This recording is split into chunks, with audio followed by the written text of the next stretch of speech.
Hello guys! For today's episode, samahan niyo ang pagpupunta ng Pulilan, Bulacan. It is first Sunday of the month of May. So doon ako magsisimba. And then after that, uwi rin naman ako kaagad. So ngayon nandito ako sa Baliwag Terminal dito sa Cubao. Ito yung sasakyan ko papuntang Pulilan, Bulacan. So pagkababa ko mamaya sa SM Pulilan, sasakay ako ng jeep papuntang Pulilan Bayan. Tara, samahan niyo ako.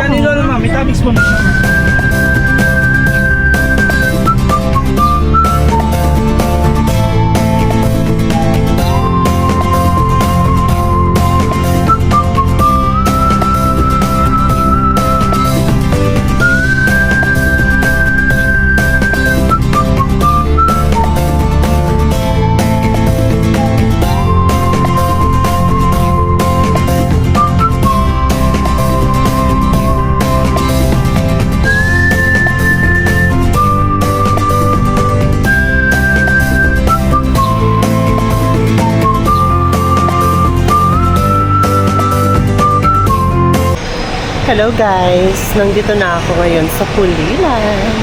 Nandito ako sa terminal sa Pulilan, sa SM Pulilan Center.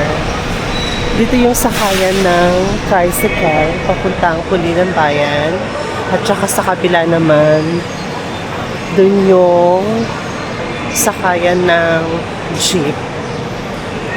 Dun sa kabila, yung sakayan ng jeep. Tapos dito yung abangan ng bus terminal papuntang Grace Park at saka Cubao. Mag-tricycle siguro na lang ako. Tatanong tayo kung magkano yung bayad papuntang bayan. Kasi walang nakapila dun sa jeep. Kuya, magkano papuntang bayan? Sa bayan. Sa simbahan. 60 po. Ha? 60 na? Sige, check po, wait lang. Excited na akong pumunta ng bayan. Wala pala akong cash.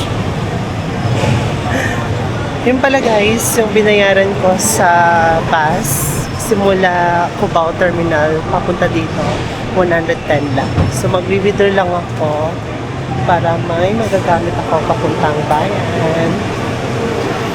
Dito ako magwi-withdraw sa loob ng SM Pulilan. Ang haba ng pila sa pinag-withdrawhan. Finally, naka-withdraw na ako. So, ngayon, sasakay na ako ng tricycle papuntang bayan.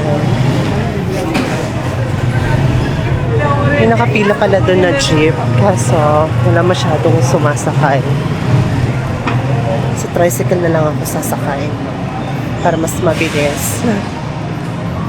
Dito po yung sakay ng tricycle. Tapos doon yung sakay ng bus.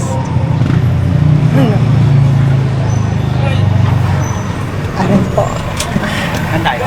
Bayan po. Sa simbahan.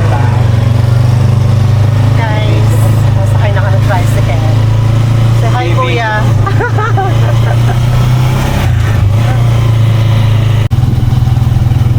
Dito yung crossing ng Pulilan. Merong Jollibee, Shakey's, at saka dito papuntang bayan. Wait lang, papakita ko sa inyo yung sign ng Kalabaw. Vlog lang.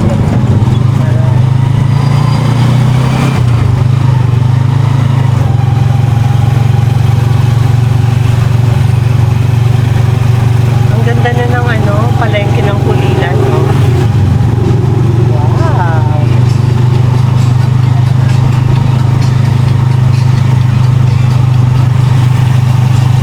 Dati hindi ganyan ganda yung palengke ng Pulilan. Pero ngayon napakaganda na.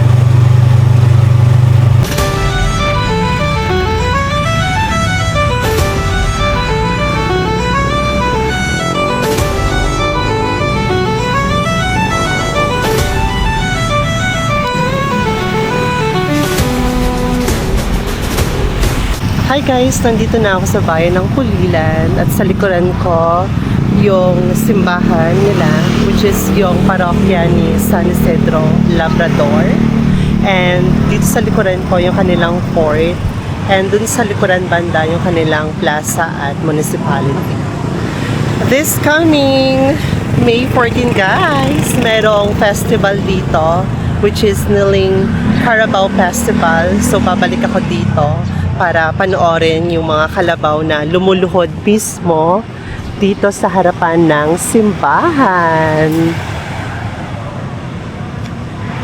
Check natin kung anong oras yung mag-start yung misa, guys. Kasi open naman na yung simbahan. Magtanong muna ako. And then, dito pala rin nagko-choir yung tita ko sa simbahan na to. Hindi ko alam kung anong oras sila naka-assign sa choir.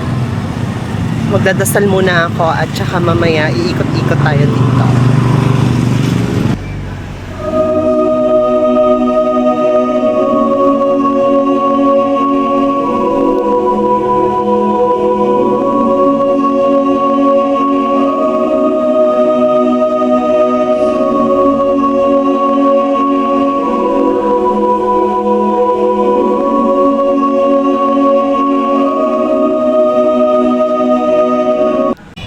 Since 5 to 6 pa naman yung misa, guys, nandito ako ngayon sa plaza ng Pulilan.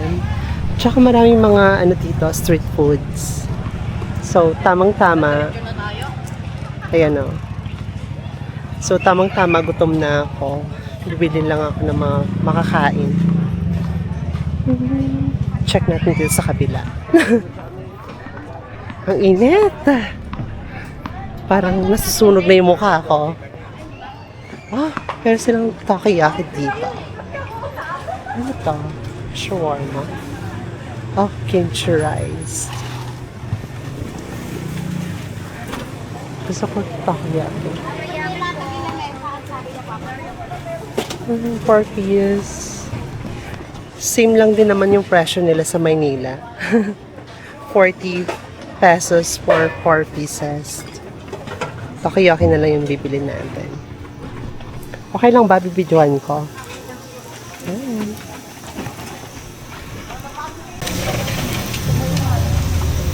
So, habang inaantay ko yung aking order na takoyaki, check muna natin dito sa iba kung ano yung mga panindan nila, guys.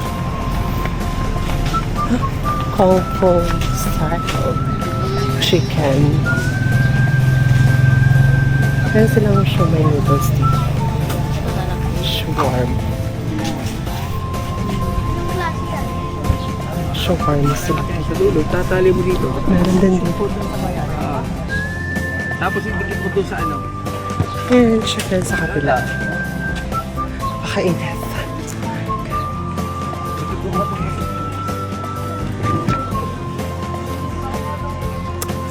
Ay, may ubi turon sila dito. Paborito ko. Magkano sa ubi turon po? 20? Isa po. Sa turon. Ang nipis ng wrapper. Masarap naman. Pag manipis yung wrapper. Yung iba kasi makapal.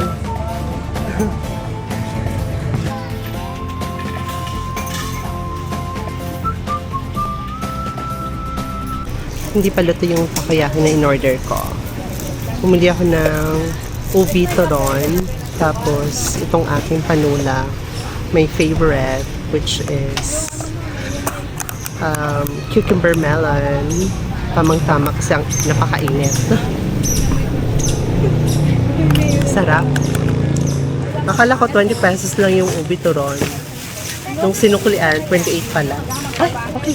Dito na, thank you so much. Magkano ulit na 14 mo? Ng ate. Thank you. Ang daming mga street foods. Hindi ko alam kung anong kakainin ko. So, ayaw ko naman kumain ng marami.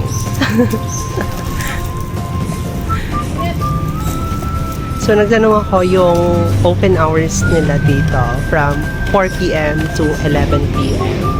Dito lang to sa tapat ng Pulilan. Ano ba tawag dyan? Kasi doon yung City Hall sa... Yung munisipyo dun sa harapan, di ba? Anong building na to, ate? Ha? Munisipyo, part ng munisipyo. Pero yung main dun sa kabila. Ha. So, sa tapat lang din ng munisipyo. Maliit lang to na bayan, pero napakaganda, guys.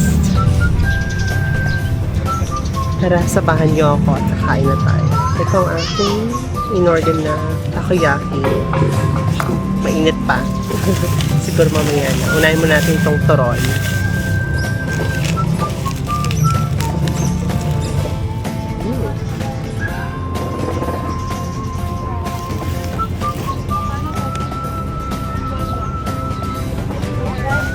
Ang sarap.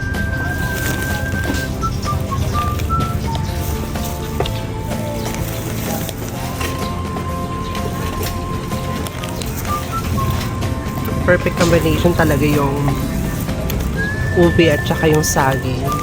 Tapos yung wrap niya, manipis lang, hindi makapal.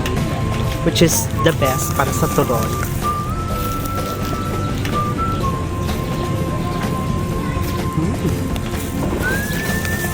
Wala, ang daming ube. Ayun, oh.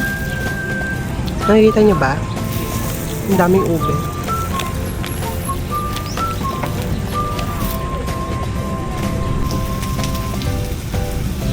Tikman na natin yung takoyaki. Anong flavor to? Ay. Ang init? Ang init.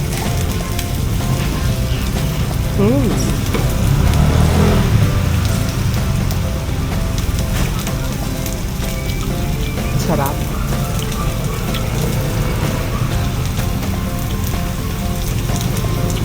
Kasing sarap niya yung nagtitinda dun sa amin. Sa baba lang ng apartment. Same lang din naman yung price. 40 pesos sa 4 na peraso. Tapos kung gusto mo 2 peraso cheese, 2 peraso na hot dog.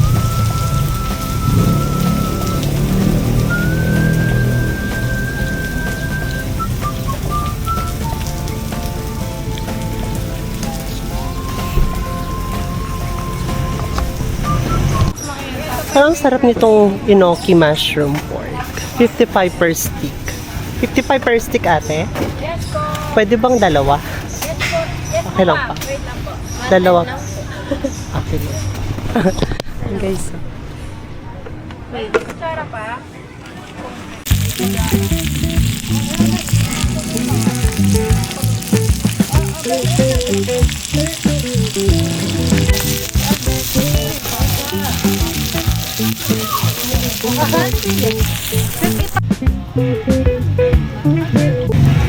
Ito na yung ating in-order na enoki mushroom.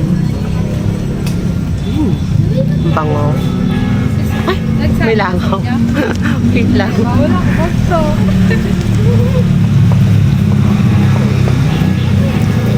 55 lang to per stick, guys, which is 6 na piraso, 110. Dalawang stick in order.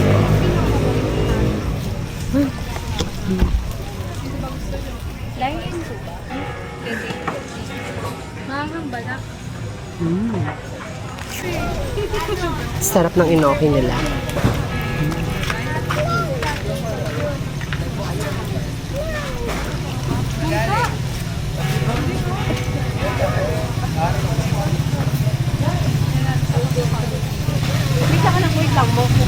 Bongga at nabusog din ako sa food na pinili ko.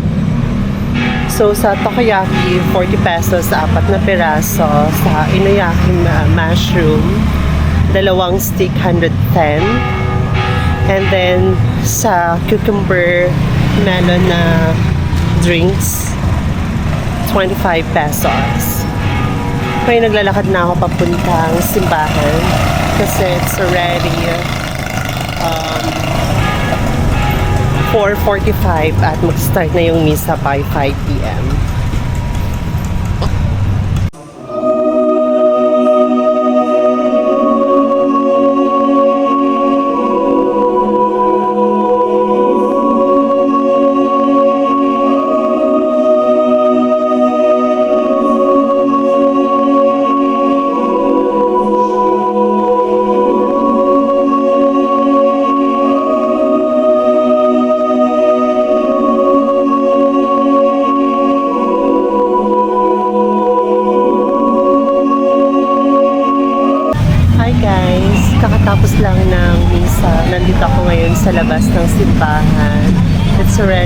6:30. So ako'y sasakay lang ng tricycle papunta ng SM Center Pulilan. At uwi na ako ng Taguig. Thank you so much guys for watching. If you like this video, please like and subscribe. Bye!